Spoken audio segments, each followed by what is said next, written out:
Que le Seigneur vous bénisse abondamment. Je salue tous les abonnés. Alléluia. Je n'oublie pas non plus Fabrice, Daniel, bien sûr, Naïm, Richie, Marcel et Ricardo, et puis les autres. Alléluia. Bien que le Seigneur vous bénisse et que tous ceux qui regardent cette vidéo, eh bien qu'ils soient bénis du Seigneur. Gloire au Seigneur. Aujourd'hui, j'aurais voulu parler de la fille de Jephthé. La fille de Jephthé. Alors, il y a eu beaucoup de discussions sur la fille de Jephthé. Il y en a beaucoup qui disent que son père, il l'aurait fait mettre sur le feu en holocauste, parce qu'il aurait fait un vœu insensé, qu'il aurait parlé sans réfléchir, et que Dieu, le Seigneur, eh bien, l'aurait agréé, puisque nous voyons que Japheth, eh bien, l'Esprit de Dieu reposait sur lui, et la parole de Dieu nous dit qu'il est cité dans Hébreu, dans les héros de la foi. Donc on peut dire que Japheth était un libérateur pour Israël. Alors on va se laisser guider un peu par la parole de Dieu. Le nom de Japheth signifie Dieu ouvre. Dieu ouvre. Et Japheth était un fils d'une prostituée. Et il fut arrêté par ses frères. Pardon, il fut rejeté par ses frères. Pas arrêté, mais il fut rejeté par ses frères. Juge 11, versets 1 à 3. Et Jephthé fut un libérateur et un juge, puisqu'il est écrit dans le livre des juges. Comme Daniel aussi, qui était de la tribu de Dan. Daniel, qui signifie Dieu juge. Eh bien, nous voyons que Jephthé était un juge et un libérateur pour Israël. Alors on voit qu'il a été rejeté par ses frères. Eux, ils disaient, eh bien, tu n'hériteras pas avec nous, parce que c'est pas pareil, hein, nous n'avons pas le même héritage. Et là, on voit que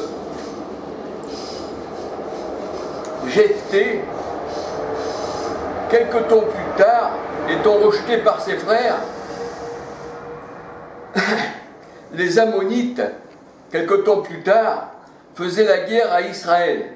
Et les anciens de Galaad allèrent chercher Jephthé au pays de Tob, c'est-à-dire au nord de Galaad. Excusez-moi la prononciation. Et ils dirent à Jephthé, viens, tu seras notre chef, et nous ferons la guerre aux Ammonites. Alors Jephthé répondit aux anciens de Galaad, n'est-ce pas vous qui me détestiez et qui m'avez chassé de la maison de mon père? Pourquoi venez-vous à moi maintenant que vous êtes dans la détresse? Juge 11, versets 4 à 28. Et Jephthé accepta la proposition de ses frères à condition qu'il soit leur chef. Juge 11, versets 9 à 11. Alors là, nous allons un peu plus loin sur le sujet qui nous intéresse. Nous allons sur les vœux de Jephthé au sujet de sa fille. Les vœux qu'il avait faits envers l'Éternel. De donner sa fille, son unique, à l'Éternel. Si l'Éternel lui donne la victoire sur les Ammonites, eh bien, il dit, si tu me donnes la victoire sur les Ammonites et que tu les mets entre mes mains, quiconque sortira des portes de ma maison, lorsque je reviendrai victorieux de chez les Ammonites,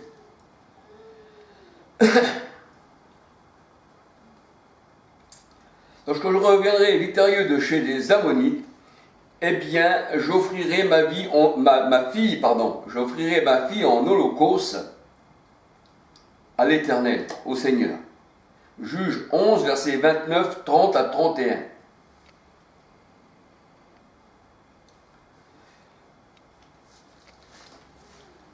Alors, là on voit que Jephthé fait un vœu à l'Éternel et lui dit « Je t'offrirai ma fille si tu me donnes la victoire sur les Ammonites. Et le premier qui sortira de ma maison, quiconque sortira de ma maison, eh bien je l'offrirai. » Alors nous voyons tout de suite, on va voir pour les holocaustes, déjà on avance, on va déjà voir, on va étudier si l'Éternel aime bien les sacrifices holocaustes. Nous allons voir ça tout de suite. Puisqu'il dit « Je donnerai ma fille en holocauste ».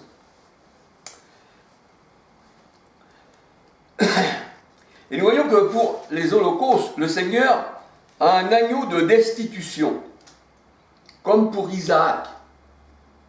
On voit que Abraham devait donner son fils Isaac en holocauste à l'Éternel sur la montagne. Et là, le Seigneur le met à l'épreuve. Et là, il dit « Je vois, Abraham, que tu me crains. Tu n'as pas hésité à donner ton fils. » Et là, on voit qu'il y a une substitution. Ça veut dire qu'il y a là un bélier qui est pris dans les cornes, qui est pris par les cornes dans un buisson. Et c'est pour ça qu'il est dit dans la parole de Dieu, à la montagne de l'Éternel, il sera pourvu. Genèse 22, versets 1 à 14. On peut dire que Dieu lui-même, en Jésus-Christ, car Dieu était en Christ, 2 Corinthiens 5, 19, se pourvoit pour l'agneau. Genèse 2, 8. Dieu se pourvoira pour l'agneau, mon fils, disait Abraham à Isaac. Et l'agneau, nous savons que c'est le Seigneur. Jean 1, verset 29, 36. Le Seigneur Jésus-Christ, qui est l'Éternel vendu 30 pièces d'argent. Zacharie 11, verset 12, 13. Et la parole de Dieu nous dit dans Hébreux 10, alléluia, je vais regarder dans Hébreux 10,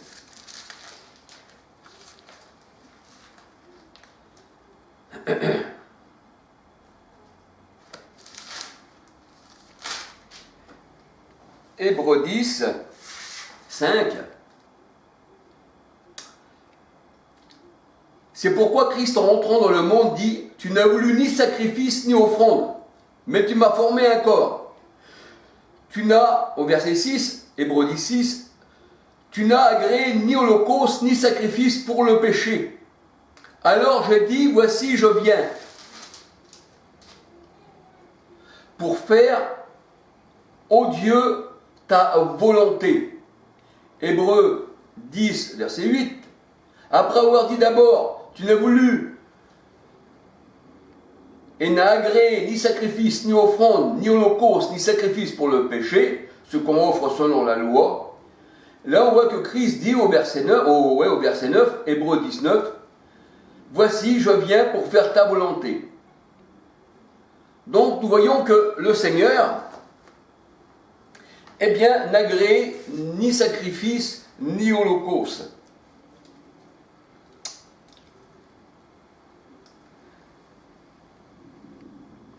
On voit que le Seigneur, en sa parole, il ne peut pas agréer un sacrifice charnel. Déjà, la chair et le sang n'héritent pas du royaume des cieux. 1 Corinthiens 15, verset 50. Et l'homme né de la femme, né de l'homme, né du sang, n'hérite pas du royaume des cieux. C'est ce qui est dit dans Jean 1, verset 12, 13. Donc le Seigneur n'agrée pas la chair et le sang. Alors on voit que le Seigneur rejette les holocaustes charnels. Et les holocaustes charnels se faisaient beaucoup chez les Israélites. Ils présentaient au Seigneur des brebis aveugles, ils présentaient des boucs aveugles, aussi qui avaient des taches à l'œil, aussi qui boitaient, aussi qui étaient infirmes. Et le Seigneur a dit, eh bien, ces bêtes que tu me présentes, je ne peux pas les agréer. C'est ce que dit la parole de Dieu. C'est ce que dit la parole de Dieu dans Malachie 1, 6 à 14. Le Seigneur dit ceci, ces bestiaux que tu me présentes, donne-les à ton Baal. Parce que ces gens-là, la parole de Dieu nous dit que quand Dieu parle, il parle d'une manière spirituelle. Et là, nous voyons que les bêtes qui étaient offertes en sacrifice, eh bien, pour les gens de l'époque, c'était des brebis, des boucs, toutes sortes d'animaux qui représentaient les hommes. Malachie 1, versets 6 à 14. Et là, on voit que le Seigneur, eh bien, il ne veut pas de l'homme animal. Ecclésiaste 3, 18, la parole de Dieu nous dit que l'homme, c'est l'homme animal. Dans Tite 1, 12, il nous est dit aussi que, eh bien, il y a l'homme animal, appelé la bête. Apocalypse 17, verset 11. Alors, c'est pour ça que le Seigneur dit que la chair et le sang, que l'animal, avec des taches à l'œil, qui boite, tout cela, hein, la brebis boiteuse, et ci et ça, tu ne me la présenteras pas. Et ce qui représentait les animaux sur l'autel de l'Éternel, c'est-à-dire en holocauste, eh bien, les sacrificateurs étaient aussi des hommes charnels. Ils pensaient tromper le Seigneur. C'est pour ça que le Seigneur dit, en quoi vous me trompez? En quoi vous me trompez? Vous me trompez, eh bien, en me rapportant, eh bien, le fruit de votre travail, qui n'est que néant. Hein, je vous ai envoyé semer, mais ce que vous me rapportez, c'est de livrer, et je n'en veux pas. Alors, à part ceci, on reconnaît un faux sacrificateur. Parce qu'on voit aussi que les pharisiens, eh bien, ils avaient annulé le commandement de Dieu pour leur tradition, dans Marc 7, 1 à 23. Et le Seigneur dit, vous êtes des murailles blanchies, vous êtes des gosiers qui mènent à la mort, et vous faites tout pour faire un prosélyte, mais quand il l'est devenu, il est pire que vous. Et les pharisiens pensaient travailler pour le Seigneur, et offrir ses sacrifices au Seigneur. Mais le Seigneur dit, ce sont des bêtes malades, je n'en veux pas, elles sont pires que vous, elles ce sont des lions, vous êtes des lions et vous avez fait des lionceaux. Hein, race de serpents, race de vipères, vous ressemblez à vos pères qui vous ont enseigné. Donc vous êtes bien les fils de vos pères, c'est ce que disait le Seigneur.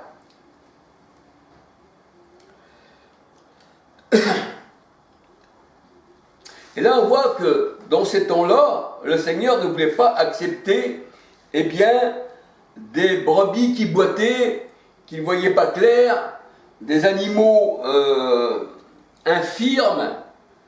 Et là, il y a un temps où le Seigneur, après, a laissé rentrer les brebis boiteuses. C'est pour ça que dans Ésaïe 35, versets 4, 5, 6, 9, eh bien, on voit que le Seigneur a pris soin de ces brebis-là. Parce qu'elles ont été prises parmi les nations, et elles ont été, eh bien, purifiées. Les animaux ont été purifiés. Ésaïe 35, versets 4, 5, 6, 9. Seigneur, il dit, je m'occuperai moi-même de mes brebis, et je m'occuperai aussi des boucs, je m'occuperai aussi des serpents, des reptiles, des animaux.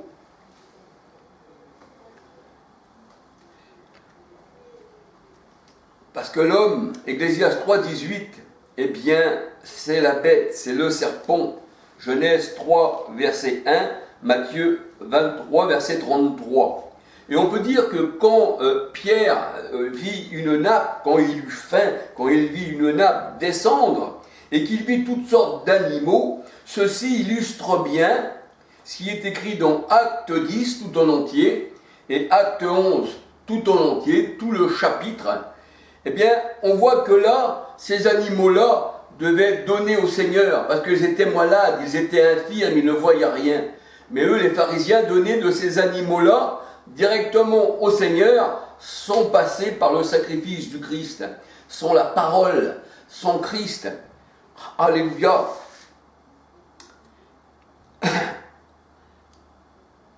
Et Pierre avait l'ordre de ne plus regarder les païens comme souillés. Le Seigneur a dit, tu ne regarderas plus comme un homme, tu regarderas plus, un homme comme souillé, ce que j'ai rendu pur, pourquoi le regarderais-tu impur? Dans Acte 10 en entier et Acte 11 en entier. Et il est vrai que les pharisiens qui avaient abandonné le commandement de Dieu au profit de leur tradition humaine, Marc 7, 1 à 23, eh bien faisaient des adeptes, des prosélytes, mais qui étaient, bien sûr, plus méchants qu'eux. Plus méchants. Donc ça veut dire quoi? Ça veut dire qu'ils étaient encore plus charnels. Et le Seigneur n'accepte pas des choses charnelles. D'ailleurs, on voit même quand il y a Caïn et Abel, quand Abel offre, eh bien, sa brebis à l'agréé du Seigneur.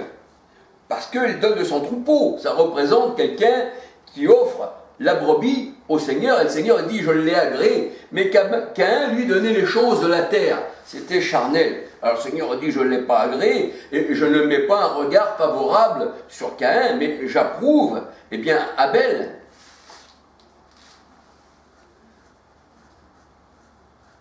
Donc, ce que donnaient les pharisiens, c'était des prosélytes qui n'avaient pas eu la nouvelle naissance. Et Dieu les considérait comme des animaux. Matthieu 23, verset 15-16. Matthieu 23, verset 4. Le Seigneur dit ces animaux malades, dans Malachie 1, 6 à 14, je ne peux pas les agréer. Jérémie 6, verset 20.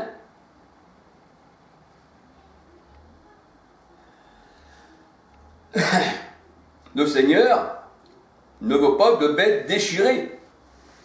Michée 6,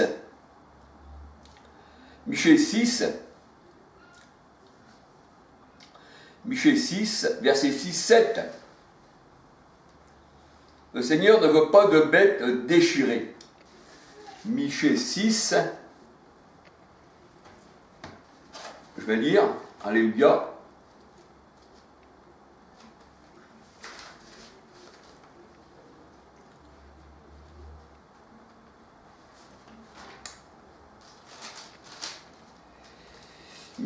Michée 6, verset 6-7.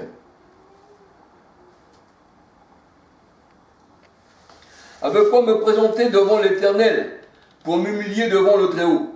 Me présenterai-je avec des holocaustes, avec des veaux d'un an?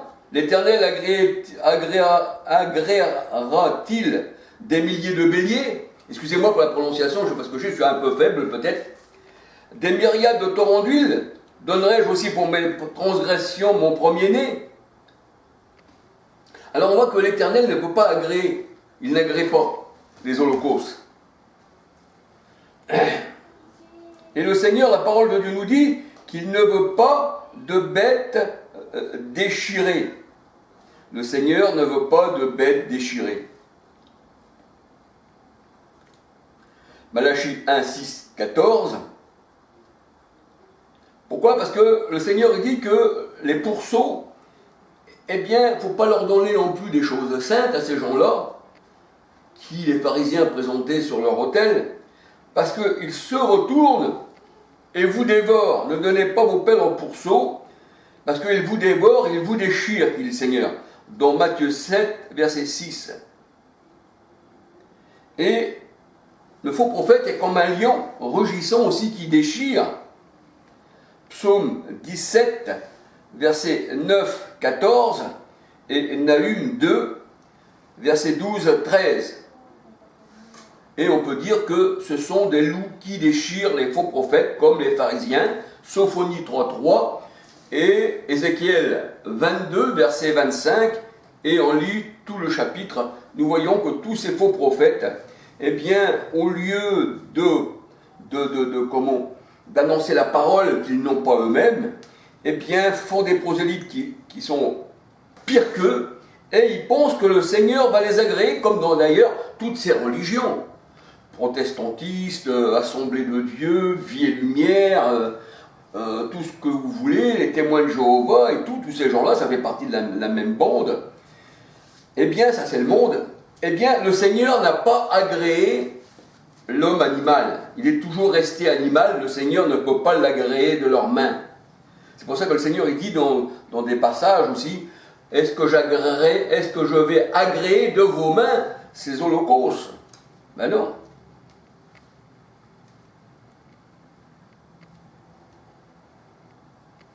Et la parole de Dieu nous dit dans Jérémie 19,5, Dieu n'a jamais pensé, eh bien, de faire des choses contraires à lui. Jérémie 19, verset 5.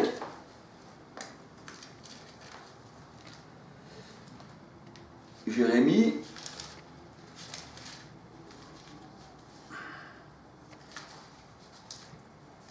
19. Jérémie 19.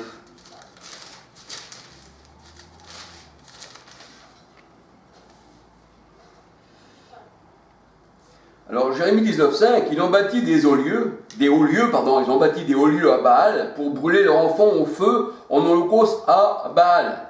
Ce que je n'ai jamais ni ordonné ni prescrit, ce qui ne m'était point venu à la pensée. Ça veut dire que le Seigneur, ça ne lui vient pas à la pensée de prendre quelqu'un et puis de le mettre sur le feu et puis de le brûler en holocauste. Ça ne vient pas à la pensée de Dieu, mais ça vient à la pensée des hommes méchants qui ne connaissent pas le Seigneur.